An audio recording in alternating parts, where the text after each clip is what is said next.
compounds. After that, our today's topic is molecular mass and mole concept of class 9th and chapter number 3rd, page number 39. Let us start. Molecular mass किसे कहते हैं? This concept can be extended to calculate molecular masses. ठीक है, molecular mass के बारे में हम इसमें पढ़ेंगे कि मॉलिक्यूलर मास के बारे में इस पैसेज में हमें बताया कि कैसे मॉलिक्यूलर मास किसी भी कंपाउंड्स का, मॉलिक्यूल्स का हम मेजर कर सकते हैं। ठीक है, तो इसे डिफाइन कैसे करेंगे हम? The molecular mass of a substance is the sum of atomic masses of all the atoms in a molecule of the substance. ठीक है, तो बेटा मॉलिक्यूलर मास कैलकुलेट करने के लिए हमें एटॉमिक मासेस को प्लस करना है। एटॉमिक नंबर को नहीं प्लस करना, एटॉमिक मास को प्लस करना है। फॉर एग्जांपल, अगर हमारे पास CO2 है, कार्बन डाइऑक्साइड गैस है, तो कार्बन का कितना एटॉमिक मास है और ऑक्सीजन का कितना एटॉमिक मास है, उन दोनों को प्लस करेंगे तो हमारे पास मॉलिक्यूलर मास उस गिवन मॉलिक्यूल का या कंपाउंड का हमारे पास आ जाएगा। क्लियर? तो डिफाइन ये है, the molecular mass of a substance is the sum of the atomic masses of all the atoms in a molecule of the substance. It is therefore the relative mass of a molecule expressed in atomic mass units. ठीक है, यहाँ पर लिखा हुआ है relative mass. यहाँ पर बेटा अगर आपको एग्जाम में पूछा जाएगा रिलेटिव मास, तो आप एक्सप्रेस करोगे, उसका सिंबल होगा, एटॉमिक मास यूनिट का सिंबल होगा U। ठीक है, यहाँ पर रिलेटिव मास आ गया तो उसकी यूनिट हम लिखेंगे U। जैसे हम लेंथ को मेजर करते हैं मीटर में तो उसकी यूनिट मीटर लिखते हैं, ऐसे जब रिलेटिव मास आ जाएगा किसी भी मॉलिक्यूल का तो expressed in atomic mass unit, atomic mass unit में हम लिखेंगे U। अगर रिलेटिव मास पूछा है तो, अगर बेटा अकेला मास पूछा है तो उसे हम ग्राम में मेजर करेंगे। क्लियर? अगर अकेला आपसे पूछा है कैलकुलेट द मॉलिक्यूलर मास, तो उसे आप ग्राम में, उसकी यूनिट ग्राम लगाओगे। अगर आपसे पूछा हुआ है कि relative mass of a molecule, तो आप उसे U लगाओगे। क्लियर? तो इस कहने का मतलब है कि हम मेजर कर सकते हैं, इसकी यूनिट 2 है मॉलिक्यूलर मास की, ग्राम भी और U भी। U मतलब एटॉमिक मास यूनिट भी और ग्राम भी, लेकिन ग्राम में तब करेंगे हम जब सिंपल लिखा होगा calculate the molecular mass. Clear? और उसके बाद हम एटॉमिक मास यूनिट में तब करेंगे अगर रिलेटिव मास ऑफ मॉलिक्यूल लिखा हुआ है। Let us start for calculating different numericals. Already some numericals have solved in your book, and we should also solve some other exercise questions after understanding these sums. First example 3.1a, calculate the relative molecular mass of water. देखो बेटा यहाँ पर पूछा गया relative molecular mass of water. Relative molecular mass है तो उसे उसका सिंबल लगाएंगे हम U। कीप इन माइंड, तो वाटर है, वाटर के कितने एटम्स हैं? 2। ऑक्सीजन का कितना है? 1। चाहे लिखा नहीं होगा पर हमें पता कि ऑक्सीजन का 1 मॉलिक्यूल है और हाइड्रोजन के 2 मॉलिक्यूल हैं, दोनों मिलके फिर मॉलिक्यूलर मास बनता है। B है, calculate the molecular mass of HNO3। HNO3 होता है बेटा नाइट्रिक एसिड। क्लियर? तो लेट अस स्टार्ट। सॉल्यूशन क्या है इसका? एटॉमिक मास ऑफ हाइड्रोजन, पहले जो एलिमेंट दिया होगा आप उसके बारे में लिखोगे। क्लियर? जो पहले दिया होगा आपको एलिमेंट उसके बारे में लिखोगे आप। तो सॉल्यूशन में atomic mass of hydrogen, hydrogen का कितना एटॉमिक मास आपको पता है बेटा? हाइड्रोजन का एटॉमिक नंबर भी 1 है और एटॉमिक मास भी 1 है, तो 1U लिखेंगे हम। उसके बाद हमारे पास गिवन है ऑक्सीजन। ऑक्सीजन का कितना होता है atomic mass? 16U। So the molecular mass of water, total का ही करेंगे हम लिखेंगे। So the molecular mass of water which contains 2 atoms of hydrogen and 1 atom of oxygen is equal to, बेटा जो वैलेंसी दी हुई है उसे पहले मल्टीप्लाई करना है एटॉमिक मास से। तो वैलेंसी है हाइड्रोजन की 2, उसे मल्टीप्लाई किया 1 से, और उसके बाद जो नेक्स्ट है आपके पास एलिमेंट, उसे प्लस करना है। मैथ्स में तो आप मल्टीप्लाई करते हो ना, यहाँ पर कोई प्लस माइनस सिंबल ना दिया हो, कोई भी साइन ना हो, लेकिन इस चैप्टर में ऐसा नहीं है, ठीक है। तो इसमें हम ऐड करेंगे 2 वैलेंसी हाइड्रोजन की, उसे पहले लिखेंगे, मल्टीप्लाई करेंगे, एटॉमिक मास हाइड्रोजन का 1 है, इसमें प्लस, और ऑक्सीजन का कितनी है वैलेंसी बेटा, चाहे लिखी नहीं हुई तो 1 है, उसे मल्टीप्लाई करेंगे मॉलिक्यूलर मास 16 से, तो टोटल कितना हो गया 2 1 का 2 और प्लस 16 1 का 16, 2 और 16 मिलके 18 यू बन गए। Clear. Atomic mass unit symbol लगा दिया क्योंकि रिलेटिव मास हमसे पूछा गया है।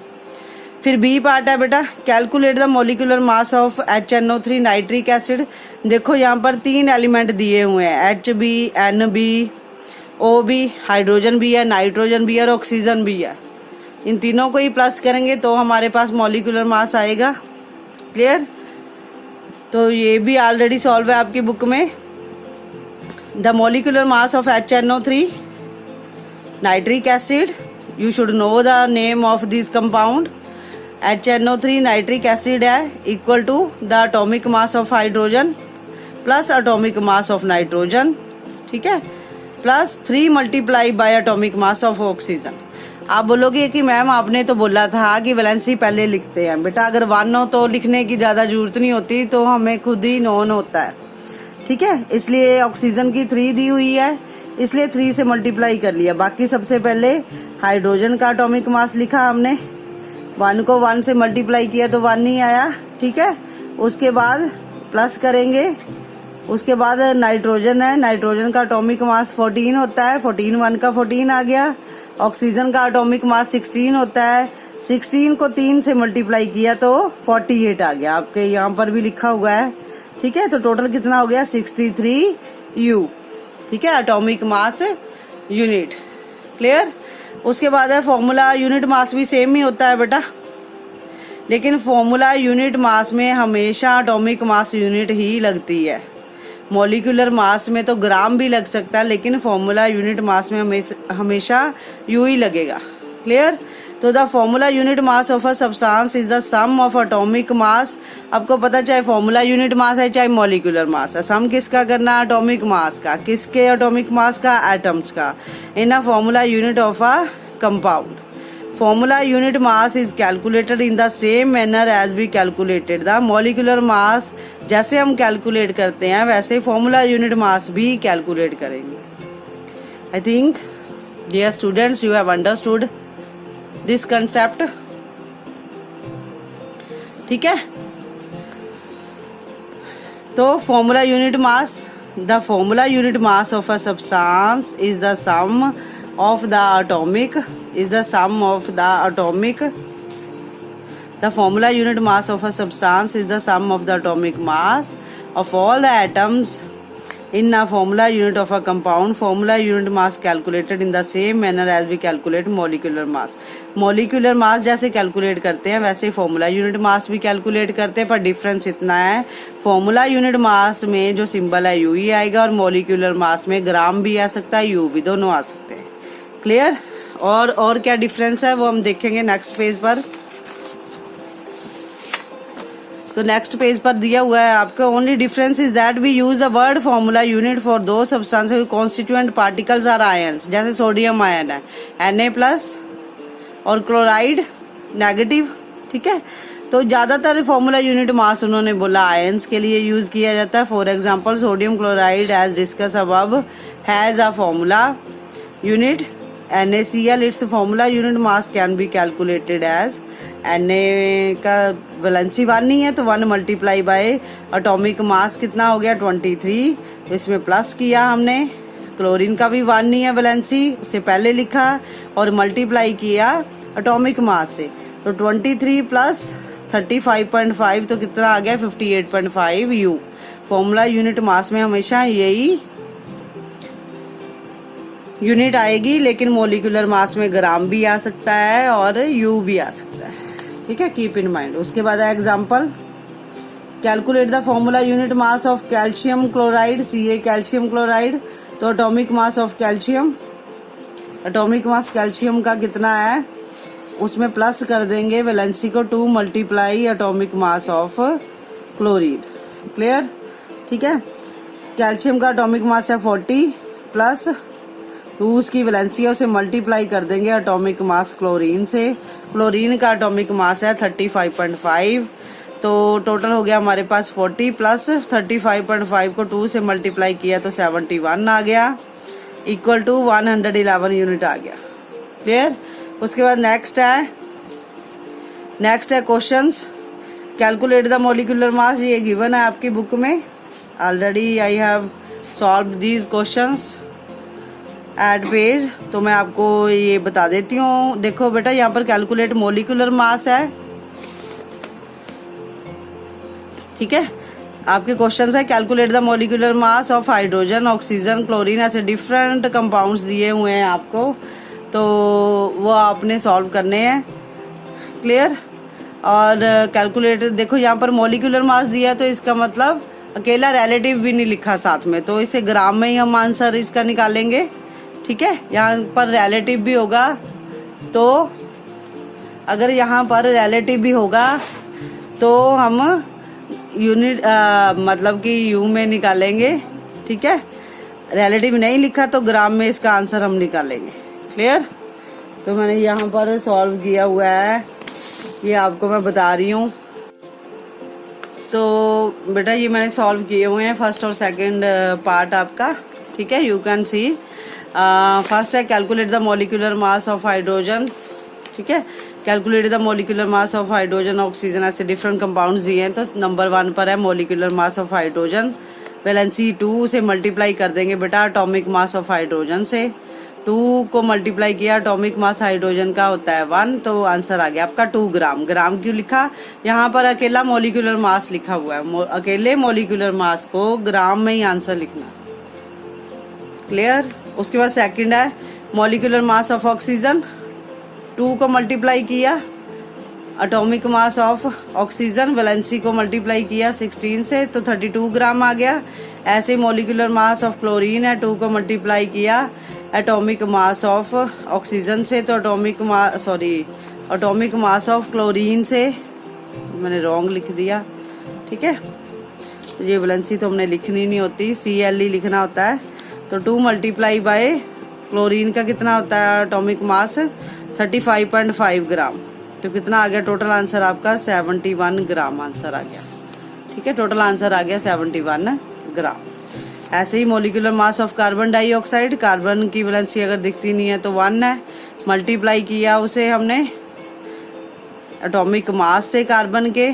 ठीक है, और उसमें हमने प्लस किया 2 और मल्टीप्लाई किया atomic mass of oxygen. Clear? ऐसा लिखना ही पड़ेगा आपको जब आप न्यूमेरिकल सॉल्व करोगे। 1 multiply atomic mass of carbon, फिर उसके बीच में हम प्लस का साइन करेंगे, 2 multiply by atomic mass of oxygen.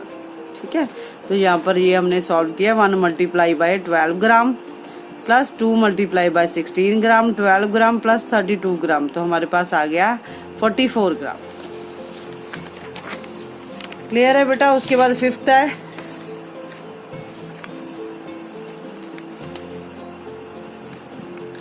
Molecular mass of methane CH4, तो कार्बन की कितनी वैलेंसी है 1, उसे मल्टीप्लाई किया हमने कार्बन के एटॉमिक मास से, फिर उसमें प्लस किया, प्लस में लगाया हमने, प्लस में 4 वैलेंसी है और मल्टीप्लाई किया हाइड्रोजन के साथ, तो 1 multiply by 12 gram plus 14 multiply by 1 gram, 12 gram plus 4 gram.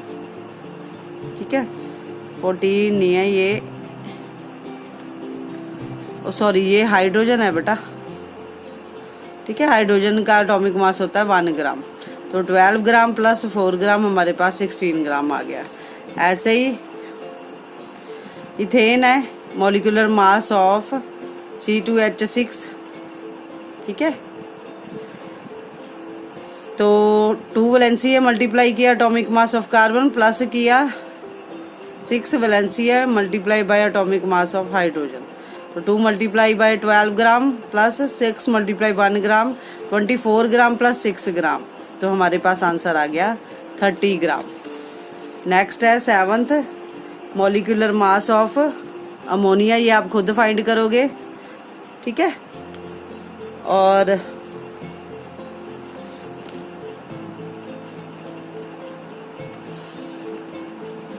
Molecular mass आप खुद फाइंड करोगे। उसके बाद है सेकंड क्वेश्चन, ठीक है। Calculate the formula unit masses of zinc oxide, sodium oxide, potassium carbonate, given atomic mass इसमें दिए हुए हैं, ठीक है। तो इसमें फाइंड क्या करना है बेटा, फॉर्मूला यूनिट मासेस। तो इसका मतलब इसका आंसर किस में आएगा, यू में आएगा, ठीक है। इसकी यूनिट यू आएगी क्योंकि इसमें लिखा फॉर्मूला यूनिट मासेस। मैंने आपको बताया यहाँ पर फॉर्मूला यूनिट मासेस लिखा हो तो उसका सिंबल यू आता है, ठीक है। अगर रिलेटिव मॉलिक्यूलर मास है तो भी यू आएगा, लेकिन अकेला अगर आया कैलकुलेट करना मॉलिक्यूलर मास तो ग्राम में आंसर आएगा। क्लियर। तो calculate the formula unit masses of zinc oxide, sodium oxide, potassium carbonate, इनके गिवन दिए हुए हैं एटॉमिक मासेस, लेकिन सब में नहीं दिए होते, लेकिन यहाँ पर दिए हुए हैं। जिंक है 65U, सोडियम है 23U, पोटाशियम है 39U, कार्बन है 12U एंड ऑक्सीजन है 16U, ठीक है। तो ये मैंने किया है, सेम ही मेथड है बेटा, कोई डिफरेंट नहीं है इसका मेथड। तो देखो सेकंड क्वेश्चन है आपका, calculate the formula unit masses of zinc oxide, sodium oxide, potassium carbonate, ये सारा क्वेश्चन है। तो फॉर्मूला वही है, formula unit mass of zinc oxide, formula वही रहेगा। इसकी वैलेंसी कितनी है जिंक की वैलेंसी है 1, जेड एन जिंक, ठीक है। जिंक की वैलेंसी 1 है तो 1 को मल्टीप्लाई करेंगे जिंक के एटॉमिक मास के साथ, फिर उसमें प्लस कर देंगे, उसके साथ ऑक्सीजन है, ठीक है। प्लस ऑक्सीजन की वैलेंसी कितनी है 1, उसे भी मल्टीप्लाई कर देंगे एटॉमिक मास ऑफ ऑक्सीजन के साथ, ठीक है। तो 1 मल्टीप्लाई बाय 65 दिया हुआ ऑलरेडी जिंक का एटॉमिक मास, प्लस करेंगे 1, यहाँ से लिया हमने एटॉमिक मास ऑक्सीजन का कितना है 16U, ठीक है। तो इसे हम प्लस कर देंगे, 65 1 का 65U प्लस 16U, तो हमारा आंसर आ गया 81U। क्लियर। ऐसे ही फॉर्मूला दूसरा कौन सा दिया हुआ है, दूसरा फॉर्मूला हमें दिया हुआ है सोडियम ऑक्साइड। तो formula unit of mass of sodium oxide का हम लिखेंगे formula of unit mass of sodium oxide. तो वैलेंसी को मल्टीप्लाई करेंगे एटॉमिक मास ऑफ सोडियम के साथ, फिर यहाँ पर प्लस लिखेंगे, ऑक्सीजन की वैलेंसी कितनी है 1, तो मल्टीप्लाई करेंगे ऑक्सीजन के एटॉमिक मास के साथ, और उसके बाद 2 मल्टीप्लाई बाय एटॉमिक मास कितना होता है सोडियम का, गिवन दिया हुआ है 23, तो 23 प्लस 1 ऐसे ही मल्टीप्लाई करके 16U, तो 23 2 का 46U और प्लस 16 1 का 16, दोनों को ऐड किया 62U आ गया, ठीक है। ऐसे थर्ड हमारे पास गिवन है पोटाशियम कार्बोनेट। तो पोटाशियम कार्बोनेट का भी सेम मेथड से ही करेंगे हम। थर्ड है formula unit mass of potassium carbonate, 2 valency है, 2 को मल्टीप्लाई कर देंगे के एटॉमिक मास के साथ, उसमें प्लस कर देंगे, 1 है वैलेंसी कार्बन की, तो 1 मल्टीप्लाई बाय कार्बन का एटॉमिक मास, मतलब यहाँ पर कार्बन लिखा है, फिर प्लस 3 को मल्टीप्लाई करेंगे ऑक्सीजन के एटॉमिक मास के साथ, तो 2 मल्टीप्लाई पोटाशियम का कितना है एटॉमिक मास, पोटाशियम का गिवन है 39U, ये लिख देंगे, ठीक है। और उसके बाद प्लस कार्बन का आपको पता 12 होता है एटॉमिक मास, तो 1 को 12 के साथ मल्टीप्लाई किया, फिर प्लस का सिंबल, 3 को मल्टीप्लाई किया ऑक्सीजन के एटॉमिक मास के साथ, ऑक्सीजन का एटॉमिक मास है 16U, ठीक है। फिर 39 2 का 78U प्लस 12U प्लस 164 को 3 से मल्टीप्लाई किया 48U इक्वल टू 138U, ठीक है। तो आई थिंक गाइज इतना आपको क्लियर हो गया होगा, ठीक है। अंटिल टेक केयर, जैसे मैंने पहले भी बोला कि एनवायरनमेंट डे आ रहा है 5th ऑफ जून, तो आपने चार्ट बना के कंजर्वेशन ऑफ फॉरेस्ट पर, growing more and more plants पर, how can we conserve our nature, how can we protect our self by different diseases, ठीक है। Make a chart and submit to my personal number, if you don't have submit in your group. Clear? Stay safe at home. Thank you. Have a nice day.